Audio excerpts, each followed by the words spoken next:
सबसे पहला मामला तो जो मध्य प्रदेश में 24 प्रकार का पहले शुल्क मिलता था, वो 24 प्रकार के शुल्क में से सिर्फ एक ही शुल्क दे रही सरकार, ट्यूशन शुल्क है। और आवास भत्ता बच्चों को तो आवास भत्ता भी सिर्फ पहले 2 किस्त मिल रही थी, तो उसमें सिर्फ एक ही किस्त मिल रही है। तो ये सभी मध्य प्रदेश के सभी कॉलेजों में है। 227 करोड़ का लगभग बजट में कटौती कर रही है। और ये लोग बोल रहे हैं, सरकार बोल रही है कोरोना क्राइसिस के कारण हमने कटौती करी है। तो हमारा सबसे बड़ा सवाल है, अगर शिक्षा पे ही खर्च कम करना बंद कर देंगे तो बच्चे आगे कैसे बढ़ेंगे। तो पहली हमारी मांग ये है कि इसको रिलीज करें और तत्काल ये पेमेंट दिया जाए। ये सही करो।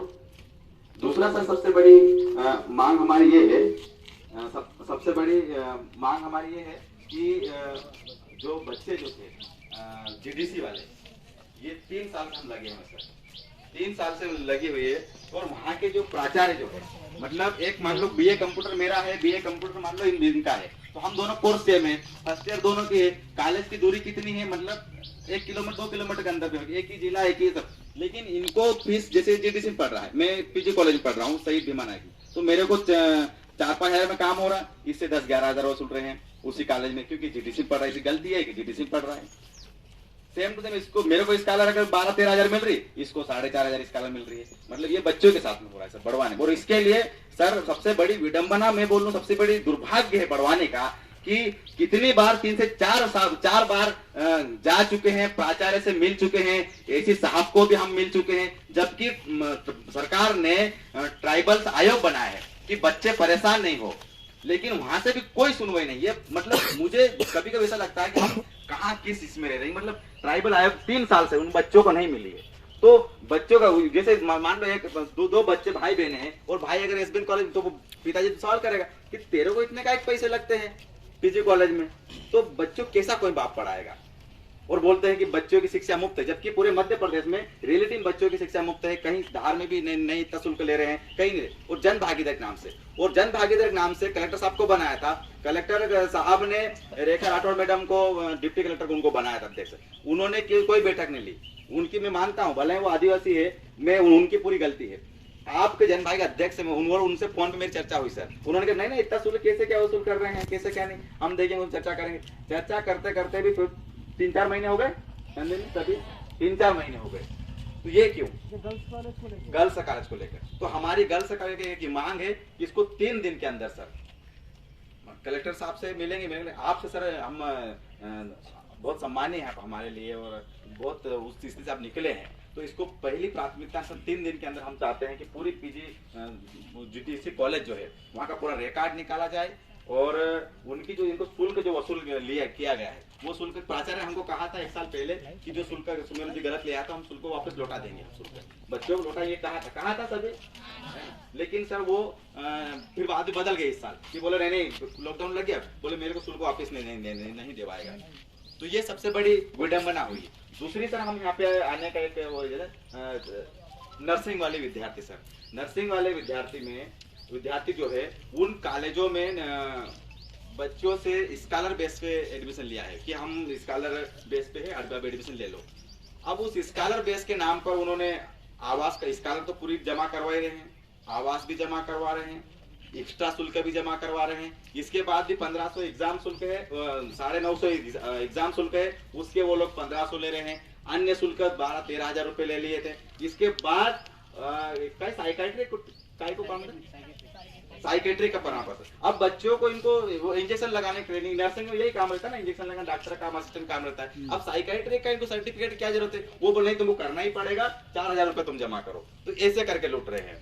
और सभी कॉलेज में एक कॉलेज का ये मामला, लगभग सिमिलर यही सब समस्या है। Private nursing college private, nursing college तो प्राइवेट ही है। हाँ सभी में ऐसा है। हाँ सभी में लगभग। मतलब बच्चों को ना तो साइकेट्रिक ले जाया गया है, और बच्चों से पैसे जमा करवा लिए थे 7000। उसके बावजूद ये मध्य प्रदेश शासन के आदेश थे कि कोरोना काल के अंदर इस तरीके से जो एक्स्ट्रा फीस ली जाती है वो कोई न ली जाए, ये प्रशासन का आदेश था। मतलब बढ़वानी में जिस ढंग से लिया जा रहा है, हम देख रहे हैं कि ये तो ट्राइबल एरिया है, 2 साल से आदमी आर्थिक तंगी से जूझ रहा है। ऐसी की स्थिति में मध्य प्रदेश शासन ने ये लागू किया था कि कहीं भी जाके जिस तरीके की फीस है वो न ली जाए। दो बात होती है, एक तो ले रही है परीक्षा फीस, जब परीक्षा ही नहीं हो रही तो फीस काहे की? आप 2 साल से एग्जाम नहीं हुए हैं, ठीक है, लेकिन बच्चों से बकायदा शुल्क लिया गया उसका, उसमें उनका टेस्ट का, उनका जो कॉपी का, उनका प्रैक्टिकल का, जबकि 2 साल से कॉलेज बंद पड़े। आप बताइए सर, इसमें फीस काहे की बनती है?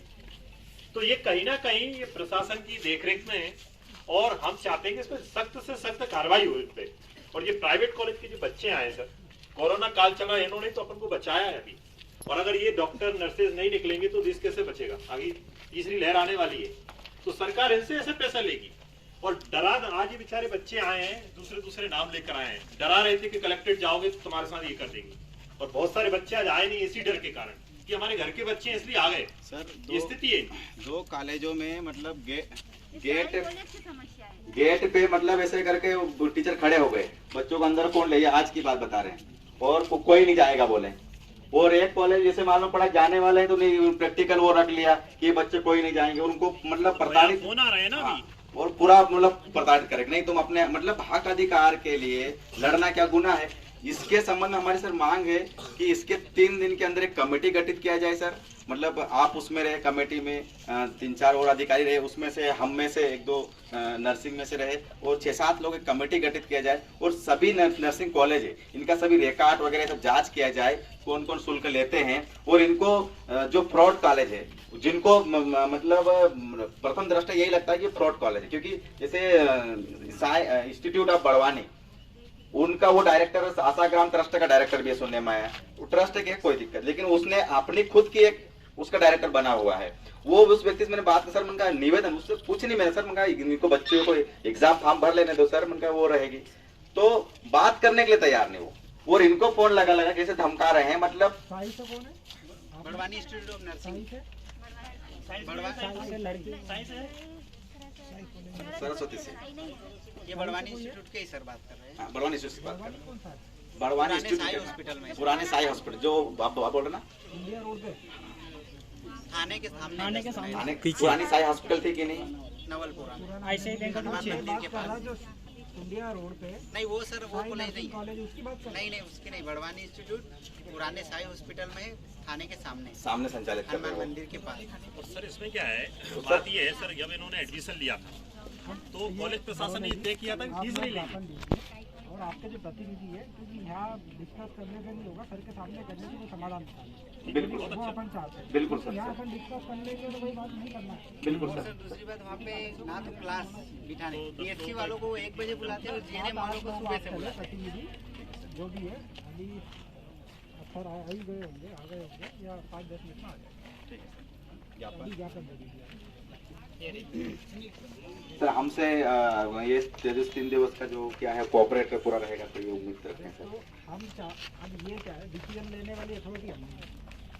जिनको डिसीजन लेना है हम चाहते हैं आपको उनके सामने खड़ा कर दें। ठीक है सर। सर को दे दीजिए।